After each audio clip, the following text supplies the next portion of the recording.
Right, we are now recording. My name is Cameron Finch, and on behalf of Atmosphere Press, I am thrilled to introduce you to today's exciting poetry launch of Never Enough, the newest collection of lyric poems by Bill Guest. Books can be purchased through your local bookstores and online. And of course, all of Bill's poetry can be ordered on Atmosphere Press's website, where you can, the link is in the chat, atmospherepress.com/books.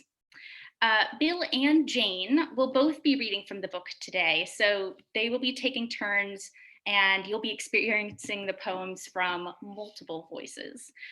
For those of you who do not know, Jane is Bill's wife, a graduate of Sarah Lawrence and Stanford, a resident of Austin, and a huge fan of Bill's poetry. So you are all in for a treat. Near the end of this event, we'll have time for your questions, and I'll unmute us all so you can ask your questions directly and we can have a spirited conversation. Also, throughout the event, if you have a question that you'd prefer to write down, go ahead and type it in the chat, and we'll make sure it gets asked on your behalf. Before I hand over the mic to Bill, I'd like to take an opportunity to properly introduce our featured poet of the day. Bill Guest, a graduate of Yale and Harvard Law School, is a sculptor in addition to being a poet. His books include a travel journal, Places You Want to Go, a 76-page essay in verse, Who Are We, Man and Cosmology, as well as 3 other books of lyric poems, What I Cannot Abandon, Time Do Not Stop, and Out of the Dark. Again, thank you so much for tuning in and supporting Bill Guest. Let's get to it. So Bill and Jane, here you go.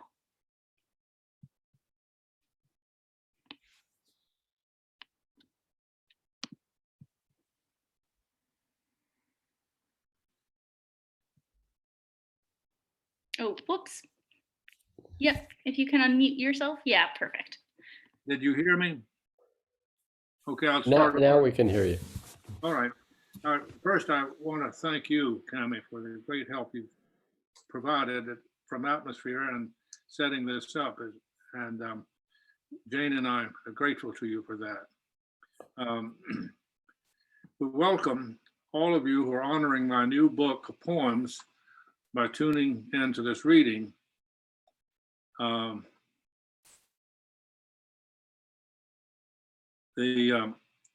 In poetry readings, the question often comes up of whether the reader makes comments along the way about some story about the poem, but we've elected not to do that in order to read more poems and to allow each poem just to stand for itself. We've chosen poems to read, and we'll alternate, Jane and I, and there will be a pause between each reading, but it'll be too short. That's usually needed to have a poem that you've just read, have a little moment to settle in. But in the interest of time, we'll sort of move right on. We'll have a short pause when we switch from one of us to the other. And finally, I want to say, I'm very proud to have Jane read with me. You're about to see why. I'm so happy to be here, sharing this experience with you, Bill. Sounds a little formal for 2 people who've only known each other for 3 years and only been married for 1. I may not have the math slightly wrong. Well, we've been married for 1 year and a month or 2, so slightly more than a year. The first poem, a few of you may have the book in your hand, and so we'll give the page number that you'll find it if you want to do that. The first poem is on page 3. It's the first poem of the book, and the title is The Great Door. I stand before the great, great door of the universe as we know it, of earth bathed in the glory of glory, of life which began and thrived like a sunrise in its grandest grandeur, and will go forth for time beyond calculation. From amoeba to whale and dinosaur, from mountains, deserts, oceans, and sky, what we know now about how life began and what it is, we see and know, we see and do not know, even to depths of the soul that may not exist. We look to the small, ineffable beauty of the simple little naked rose, or a child's face, or birds winging in coveys, and all the more small beauties that add and add and add. How much is a cupful, a dayful, a lifeful? I stand before the great, great door. The second poem that we're going to read is called A Bedtime Story, and it's on page 4. Once upon a future time when climate change has had its way, in a desert trash dump, this book will be found, its dry leaves sifted through. My voice to you, I'm sorry for your trouble. I would apologize, but I cannot say who was at fault. All of us went along. Fate, we know, cannot be defied. In all of life and all of time, we're forced to face what we find. Maybe you should sue us, but we would want to change the venue. Everybody left on Earth has formed an opinion already. I frankly don't know what it will look like when we are left with this world dripping from our hands, vacant eyes toward the skies. How many of us must die before we know the truth? I want to gather all of my descendants and tell them one last bedtime story.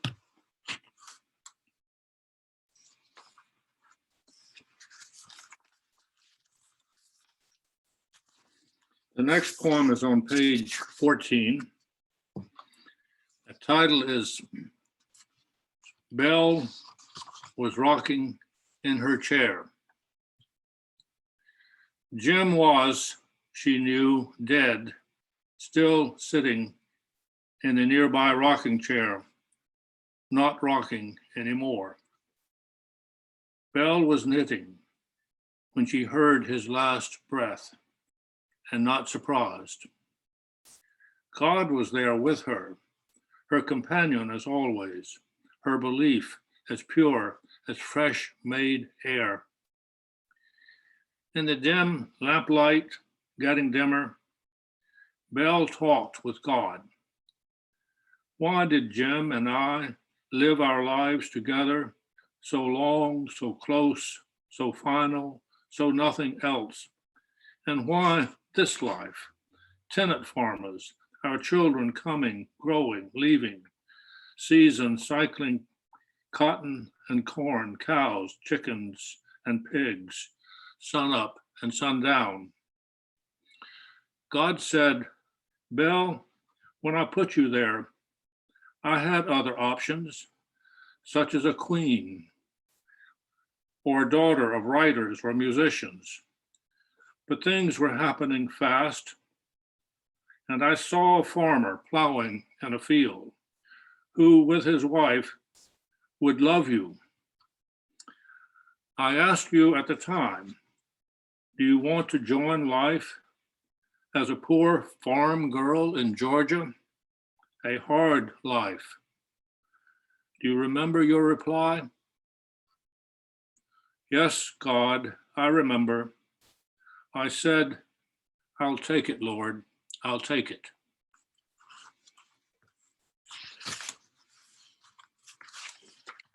The next one is called The Uses of Silence on page 35. Silences are embedded in music, carefully cradled and cadenced like notes themselves, uplifting moments of being to savor, to taste, to help the notes say their sounds. Little heart holding moments Beethoven-like piano notes, slowly and perfectly, a note, a pause, a simple pause like holding your breath, waiting. Silences and notes together to make the music whole. Think of how silences make poetry, guided by punctuations, enjambments, rhythms of stress and unstress, stanza breaks, even breaths, tongue, lip, and throat use silences to work the richness, to help the poem's voice reach home. To do this, awake, for morning in the bowl of night has flung the stone that puts the stars to flight. And lo, the hunter of the east has caught the Sultan's turret in a noose of light. While talking with a friend or lover, the bitten words, the thoughts unsaid, these silences chosen are rescues to the art of friendship. And listening, occasional murmurs or just an understanding nod, silences to welcome another's words. And yet silence can work its harm. When something needs to be said, but is not, the freeze that infuses to connect, being stone instead. The lack of words as loud as a snarl.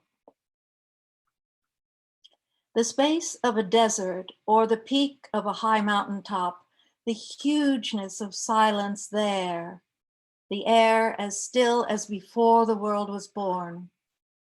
When the sky is beyond the reach of stars, the great painting of nothing, its crown of silence. What is it like to be at the bottom of all that silence? Maybe frightening like hunger, or maybe a refuge to bring the mind into the treasure of itself.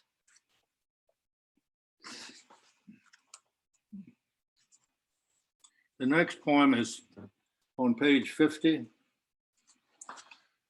The title is Drowning in Honey. In my living room, I now wallow in the pleasure of Beethoven's Piano Concerto No. 3. I try to fathom the chords of me that are being plucked, how to say the sensations that crescendo in my chest, that hum in butterflies' ways as they seem to sail from my body. It's almost like choking on the best honey in the world. At one progression, the notes, as though rising from a dead zone, ever so paced and meltingly so slow. How can they do this with nothing but the simple pressing of keys? What, tell me what, did he feel when this first came to him into this world? What did he know?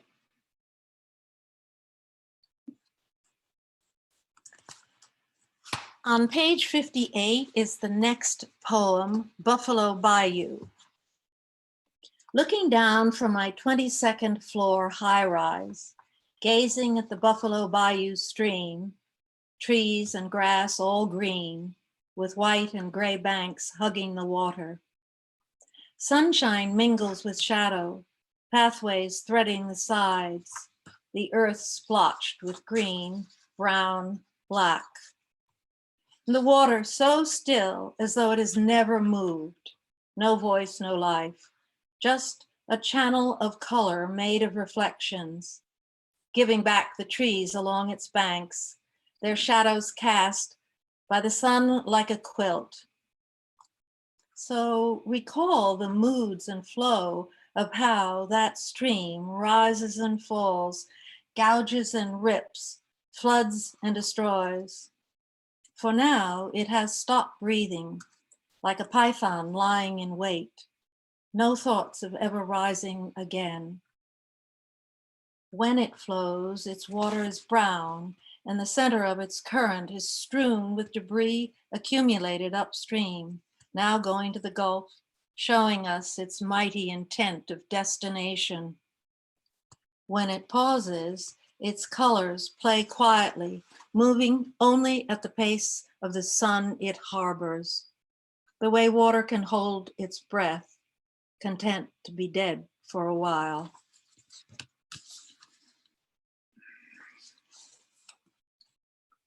The next poem is on page 73. The title is Mercy. I ate a lobster I selected from its tank, its sepulcher. I eat bacon, which I had cooked inside its pan, a cradle, and a chicken, wing and thigh I had helped from its coop to fly, a mussel that was hugging tight its clinging rock, an oyster from its bed that had clutched its pearl. May I have forgiveness when I'm there in the coffin of my final prayer.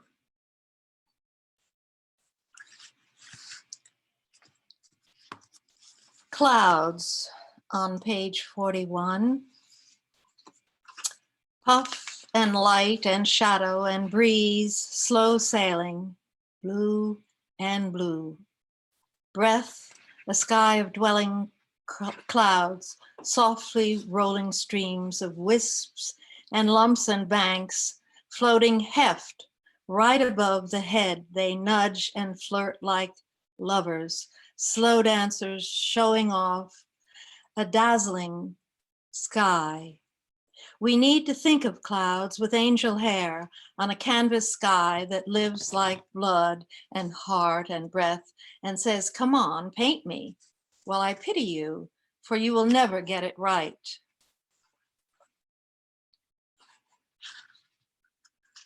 The next poem is on page 21. The title is Sun Valley, August. Sitting on a bench in the Sun Valley summer, beside a little pond, ducks and flowers dazzling, people strolling, their little ones running about as though sunshine is juice, paths and grass are a joy store, and life needs no explaining. Reading my book, Who Are We? Wishing for visions to come from that blue hanging over me. Man alive in the seething mystery, miracle, oh miracle. Any answers that come will fit me alone. 4 small brown ducks settle upon a water skid, so satisfied as they finish the moment. And I agree. You are not nothing, I tell them. You have wings and air and water in each other. The giant spruce across the pond, its twin trunks preening themselves with a puff of white floating over its shoulder, moving like slow breathing, a watercolor that has achieved perfection. The banks are swallowing the brooding dark of green swirls and knots of leaves that tightly hug themselves. The serene ducks swim by, one by one, without a nod, their quacks enough to say, don't you understand?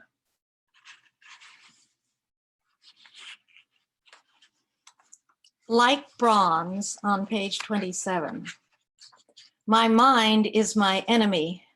It follows the ditches, ruts, trenches of conventions when creativity is at stake. I am not my mind. I exist apart, and my mind is holding me in a web of chains I cannot break. Why, oh why can I not fly beyond where horizons lie?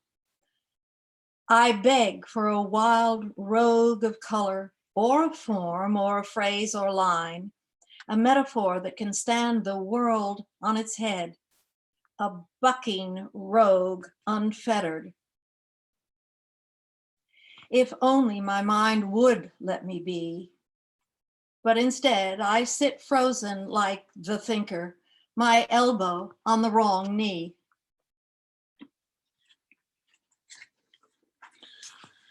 The final poem in the book, as well as in this reading, is on page 74. The title is, excuse me.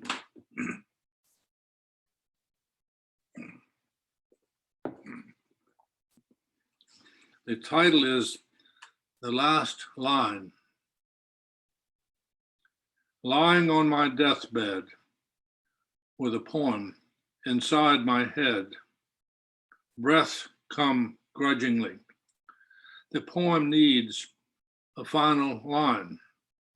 The first line is fine. Each stanza knows how to break, though the breaks are ragged, what it says is jumbled. On the whole, I'll say, it's good enough to be. But oh, it cries out for one more breath. I'm asking for just one more line, just one more breath to be. That's the reading.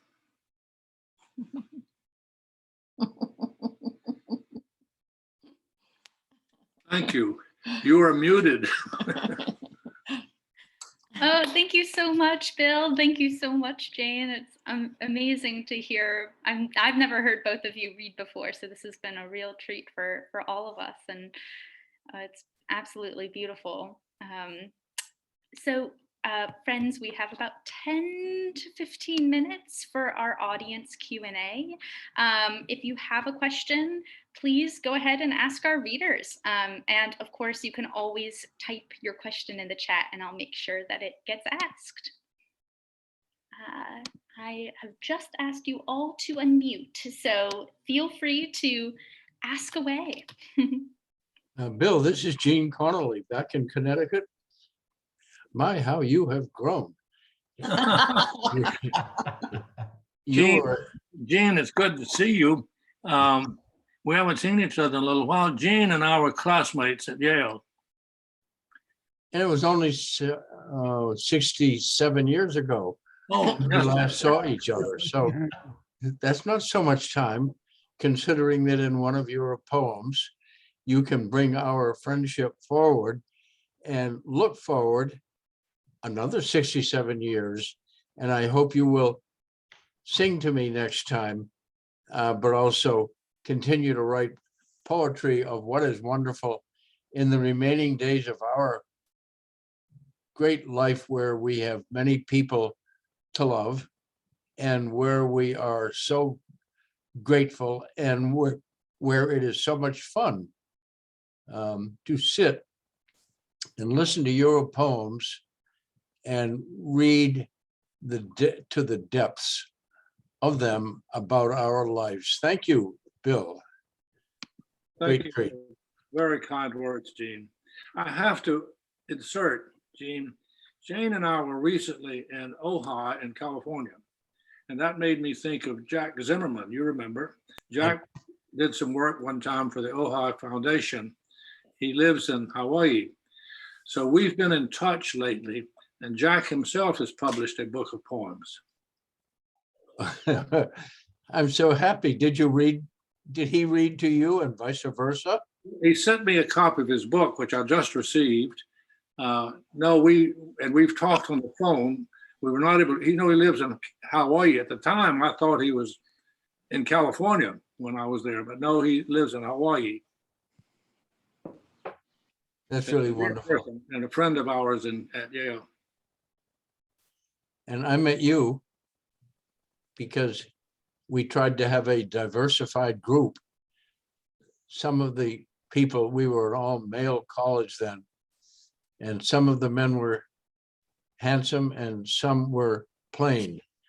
So I represented the plain group and you were the handsome group, and you have stayed that way. Thanks a lot, Bill. Thank you. Bill and Jane, I just wanted to say that I really enjoyed the reading. Jane, it's a pleasure to meet you this way. You read absolutely beautifully. Bill, I especially enjoyed Silences. I thought that was an ambitious poem, and I enjoyed the different phases of it that you presented. I do have a question, which is that you chose to read in a slightly different order than the book. And I was wondering if you could tell us a little bit about how you decided which poems you were going to read and in what order. Was that something that came to you immediately, or did you have long discussions about it, or? Well, thank you for that question. Not easy to answer because there is no method. Okay, fair enough. The two of us were going to read. We just sort of sat down together, each with a book in our hands, and sort of picked out poems that we wanted to read. We liked, and we probably picked out, there are 11 poems that we just read. We probably picked out 15 or maybe 20 out of the whatever number in the book. And then we wintered that down to, and then we had to test it for how long will it take to read these poems, because we didn't have a lot of time. We were trying to program it that way. And then we read the poems to each other. And Over and over. and we made a few changes along the way. Said, no, let's take the one we put aside and bring it back in. And so it was a kind of a selecting potatoes type of method. I'm so glad you mentioned that poem, though, because I think it's awfully good too. And the first time I read it, it now has a real hole for me, having read it about 20 times. It really hangs awfully well together. At first, it was hard for me to figure out how it all fit. And it really, I commend Bill, well, on all his poetry, but particularly on some, and that would be on one of his very good ones. Thank you, Fran. Yeah. Bill, hello. It's Clara in Santa Fe. Can you hear me? Great. Great to see Oh, that must be Graham and Jennifer. My goodness. Good to see you all. Yes. I so enjoyed the book. I've read them all. You were so gracious to send us one.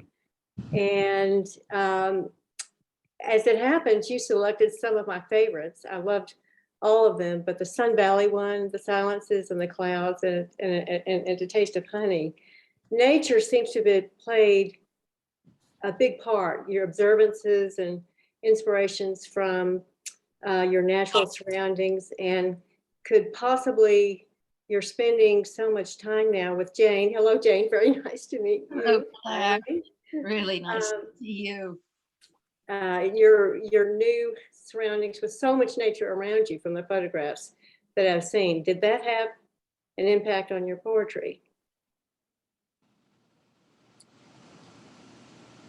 Did you hear? Surroundings, the nature that you're finding. The nature, particularly in Austin. I'm sorry, I am hard of hearing, so Jane helps me out often. Okay, I'll speak up. Oh, no, I'm okay now. I've got it. I got most of what you said, and so good to see you. And I miss you and Alistair so much. Well, we miss you. We look forward to meeting Jane in person sometime, in the flesh. Alistair was here at the beginning. We are going back and forth, changing roles outside, trying to stay ahead of these fires that are around us in Santa Fe. Oh, I'm sorry. Trying to clear up the brush, and so we're not in imminent danger where we are. We're south of Santa Fe, but at any rate, again, nature is wonderful and beautiful and a solace to so many of us, but it can also be very challenging. But getting back to my question to you, living in your beautiful new surroundings, with Jane. And I noticed one point had you all conversing, walking along, and she pointed out some flora, I think, sage. But at any rate, is that, has that had a big impact? It has. um, the- We now live in both Houston and Austin. We live in Right. high rise. We still have the high rise in Houston, and Jane's wonderful house in Austin, with lots of wonderful roadways, narrow roadways, and wooded area to walk in, and we do that a lot. And has been a great pleasure to me. And we're spending most of our time in Austin nowadays because a high rise, as you know, because you and I also lived in one for a while, has a lot of common area, the elevator, the hallways and so forth. And so during the pandemic, which is when we got together, we are pandemic kids, so to speak. Yep. We met in the end of February of 2020. Mhm. And it took us about, 20 minutes, or did we have 2 or 3 weeks before we started dating? And we were introduced by a mutual friend. But back to your question, it so happens in writing poems, there is no way to press a button and say, I'll write a poem. And every poet knows that. It just has to somehow visit you from cyberspace or someplace. And you're right. And I have been very prolific during the time I've been here. And I'm sure that it's attributable to my relationship with Jane and with the place I live and where I am in life, which is joyful, and my great feeling for nature and the beauty that I see. And we've been kind of hunkered down because of the virus. So what do you do? Well, one thing you can do is you can write poems. So I have written lots of poems. Do you know how many actually? Because it is a lot. Well, I'm working on my next book now, which is already about 100 pages in length. I've trimmed some of those out. And all of it in this book, generally speaking, probably true, were written here within this contemporary period. And then I've got another 100 standing in line right now. And I work with an editor, a wonderful guy named James at Atmosphere Press.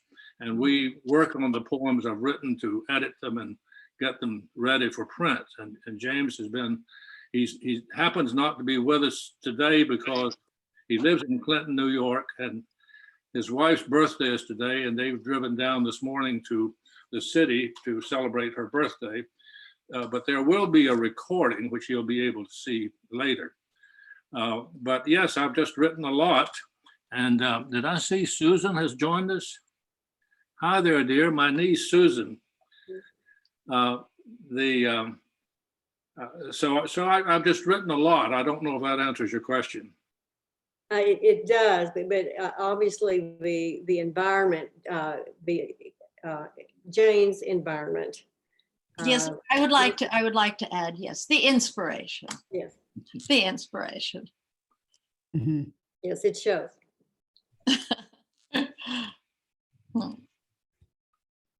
So Susan, were you here for the reading? You're muted, Susan. Are we muted? Yeah, no, we're not. There we go. Unfortunately, I had something come up and couldn't get here until just now, but I'll look at the recording. I'll watch the recording. Okay. Well, and I think Sperry had his hand up, or were you just waving, Sperry? I did. And I'm gonna steal your thunder here by reading a very brief poem here that I was looking at. Love, every day has love or not, hell may have it or not, hoping daily for it to spread like warm. That's a great line. Like warm water over a frigid body. Why not? Cats and dogs die because of the dearth of it. Bring it on, pour it on, bring your huddle masses. That's Graham.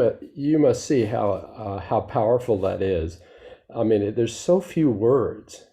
They're simple, short words, and there's just so much power in there. And it just seems so autobiographical. You've loved it every stage. You've looked for it, you've found it, and you've bathed in it. This is a very powerful poem. Thank you. Thank you very much. Mhm. Graham, you've not said, Graham, by the way, is an author, and he's just quite recently published a book called Henry's Chapel, Oh. which is a wonderful book. Graham's a great writer, and if I'm prejudiced, so be it. Oh, no, thanks very much, Deb. But no, it's about you. And these poems, as I guess you said, were all written in the last year or so. Is that right? Correct.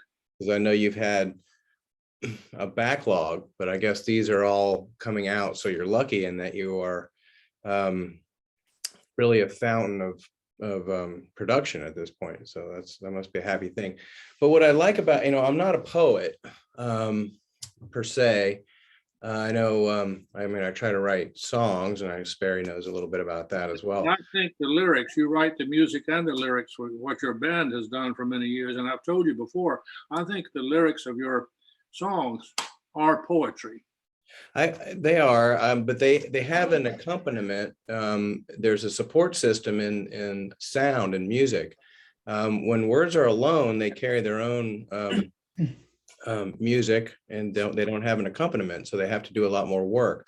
What I really appreciate about poems in general, and also yours in particular, is the brevity and the little bombs of meaning is the way I like to think of it. I mean, each word really has to be pregnant, not only with what it refers to literally, but with super connotative meanings that can spread out like a little bomb all over, not only, for more obvious connotations, but for connotations for each individual person. So I may get something that somebody else doesn't get, that sort of thing. So as a good poet, which you are, you're able to find these words that are little bombs of meaning that blow up, as it were, in a short period of time, but do a lot of, I would say, damage, but I think it actually does construction. It actually blows up and makes things instead of blows up and destroys things. So Great metaphor. Well, thank you for that. That's beautiful. Thank you. And when I worked with James, and I used to work with Nick on editing, generally it was like pruning a tree. You take out stuff. Yeah. So there's a tendency in writing the first verse is to overshoot the mark. So then if you can draw it in and hone it down and find a tangible type image instead of something abstract, and that's the editing process. Right.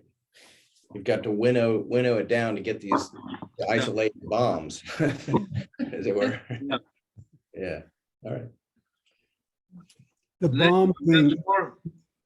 bomb thing hit me dead center. There was a line, it was the last line in one of your poems, and I wish I had taken notes, but the word treasure was in there. Oh, that was in one that Jane wrote and it read, and it was silences. It was the last line in silences. Yeah. And Granger, hello to you. Oh, hi, Bill. Yeah, you and I have always been on the same page from the moment we met, and I was thrilled with your interpretations and of much of what I was thinking about and still am thinking about in terms of the philosophy of man and nature. Gosh, I'd really like to hear that sentence again, but I guess I'm going to buy your book. Sure, glad to do it. That was so beautiful, Bill. Thank you. Jane. Yeah, here it is, darling. Silences, yeah. By now, I ought to remember a little bit about these poems because we've internalized them pretty much. It's been a pleasure, by the way, to go through them and work with them. It's definitely one of those bombs that Graham was drawing attention to. Read the last couple of lines. Yeah. What is it like to be at the bottom of all that silence? Mm-hmm. Yes, that was great. Maybe frightening like hunger, or maybe a refuge to bring the mind into the treasure of itself. It's a real Yeah, Bill. that's beautiful. Yeah. Thank you. It is. Graham, do you think that's a good way to put it, a Billism? I mean, that, Absolutely. I think that's. We say Grahamism all the time. Anyhow. Oh, no, yeah, and I've been subject to cool, explosive Billisms for my entire life, which has been a good thing. yeah, yeah. It's very Bill-esque. Yeah, beautiful. That's good. Well, ending maybe on the Billism of the evening. Does anyone have any kind of final thoughts before we wrap up for the night? Thank you. Well, keep writing. Yes, it was. This is a real joy for us. There will be more. Another book will be out maybe before the year is over. Excellent. My goodness. Okay.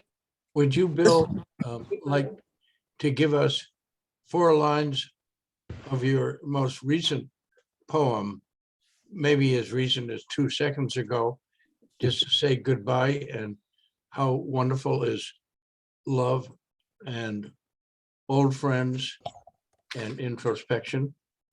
Bill? I may have one nearby. I have submitted some poems to an anthology that's coming out of Metabolist Press. Fran, you know about that. And Right. so today is the deadline for that. So I got submissions made for that. I don't know if it'll appear, but do you think maybe, Jane, I will read out of these unpublished poems? A duet? Well, what about, this is not exactly on the subject of love, as Eugene. Well, I thought I'd read what I heard. That little poem, Oh, okay. if I could find it. Can you find it? No, it's not over there. Is it? It's not over there.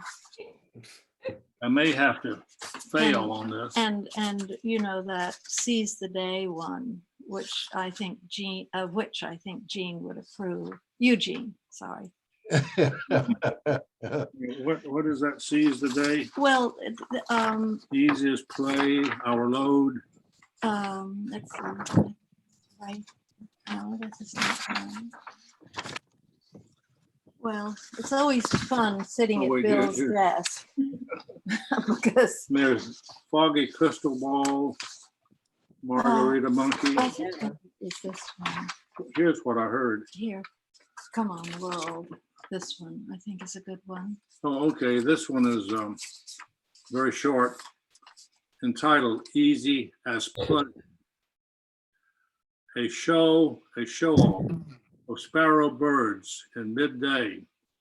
We watch through our sitting room window, our watching room window filled with green, where birds now, in and out of loquat trees, flit like a crazy game.